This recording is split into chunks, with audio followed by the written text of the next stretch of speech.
Sustainability Karma, a podcast series on sustainable development, sustainability, and ESG, or environmental, social, and governance. Welcome to this edition of Sustainability Karma. In this edition, we have a very special guest who is also our guest editor for the series on International Women's Day, Joyshree Das Verma, in conversation with our Consulting Editor Rajiv Tikoo.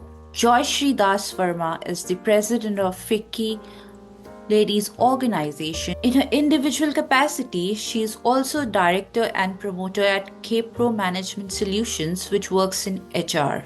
Let's tune into their interview. Welcome, Joyshree Das Verma, to the section of Sustainability Karma. Thank you so very much, Rajiv ji, and namaste to everyone who's listening there.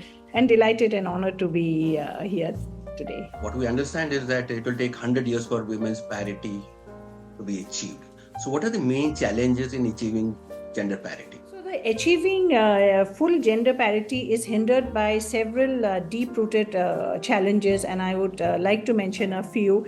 So one is definitely the workplace bias and stereotypes, which is so very obvious that women continue to face unconscious bias in hiring, promotions, and leadership roles. And the perception that certain roles are more suited to men persists, and it continues. And the other one is also unequal pay and economic disparities. So the gender pay gap remains very significant, and women often earn less than their male counterparts for the same work and are overrepresented in the lower paying sectors. And the other one is also, the limited leadership opportunities. There has been progress, but women still remain unrepresented in decision-making roles. So the structural barriers and a lack of mentorship opportunities hold, many back for these leadership opportunities. And then women do a lot of unpaid care work, and women continue to shoulder a very disproportionate burden of household and caregiving responsibilities, limiting the participation in full-time and leadership roles. And then we also have the workplace policies and infrastructure. So inadequate, parental leave policies, lack of childcare support, and rigid, work structures make it very difficult for women to balance careers and family. And lastly, I would say that even safety and social norms. We have gender-based violence, we have harassment and restrictive, cultural norms, prevent women from fully participating in the workforce and public life. So unless I think we tackle this, challenges holistically, I think achieving gender parity is a very distant goal for sure. What would be your recommendations to advance progress? We need to have a multi-pronged approach for sure, So, policy and legal reforms, strengthening equal pay laws, then enforcing anti-discrimination policies and increasing legal protections, against workplace harassment. Then even the companies, should be required to report gender diversity data and set, measurable targets for women's representation in leadership. So I would say corporate accountability for sure. And the other thing we need a lot is the mentorship and sponsorship. So women need strong mentorship programs and active sponsorship from senior leaders to break into leadership roles. And we also need to have flexible work models, hybrid work, childcare support, and parental leave for both men and women, so that we create a more equitable workplace. And then gender-sensitive skilling for sure, investing in education and vocational training for women, especially in high-growth sectors like technology and finance. So these two sectors are very important. So we need to, have very focused attention in these two sectors of technology and finance. And then, of course, the changing social norms. We have campaigns to challenge, stereotypes, and also promote shared responsibilities at home and at work, to create a more inclusive society. We have also made some progress on increasing women's participation at board level, but we still lack the global average. So what would be your advice to corporate India? In fact, Rajiv ji, you will be happy to know that in fact, very shortly, we're also taking out a study that we want to present to the government, women at the workplace. But, progress, I think, will only accelerate, I think, even in the boardrooms when gender equality is not seen as a women's issue. Now it's like more of an women's issue, but I think it should be seen as an economic and a social priority. So I think, at the boardroom level, I think the company should very clearly set, very clear diversity rules, where company must track and set and track very specific targets for women's representation in leadership and board positions. Then we also need to build a strong pipeline, where more women need to be sort of prepared for leadership through training, mentorship, and leadership development programs. To have inclusive hiring and promotions. So there should not be bias in recruitment and promotion. So these issues should be addressed, and through structured evaluation, that's very important. Then I would say blind assessments and even diversity panels, I think, would be very important for hiring. And then the other thing we should, I think, encourage is male allyship, which is very important because men in leadership positions should actively sponsor and advocate for the inclusion of women at the top. So this is something that we should really, I feel that we should, it has to come from all sides for sure. One is would be, I would say, policy and governance changes. So regulatory bodies, should mandate stronger corporate governance norms, requiring more, women on board, because now it's like, okay, one woman on board. So, everyone's sticking to one woman on board, as per the mandate. I think, most of the companies, so they stick to this, as per the norms, the Companies Act, they need to have one women independent director. So, but why just one, why just one? We have to go beyond that. And we should be there, not because we are a women, but for the skill sets that we bring in. And so that, I think, it's very I would say, I would say the regulatory body should mandate stronger corporate governance norms, so requiring more women on boards. I think this is absolutely imperative. And then another point, I think I would say, foster a gender inclusive culture, which is beyond policies. Organizations need to create an environment where women's leadership is nurtured and valued. So that is very important, where we have to be there for what we bring on the table, and not because we need to,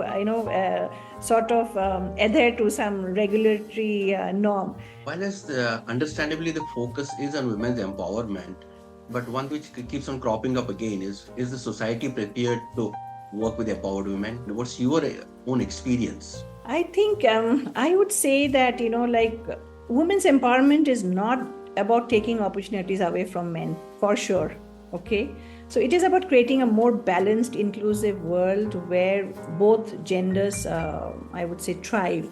And to prepare men make a shift from this. So we have to, promote, say, shared responsibilities, like more household and care giving duties for men, I think is crucial, like promoting shared responsibilities.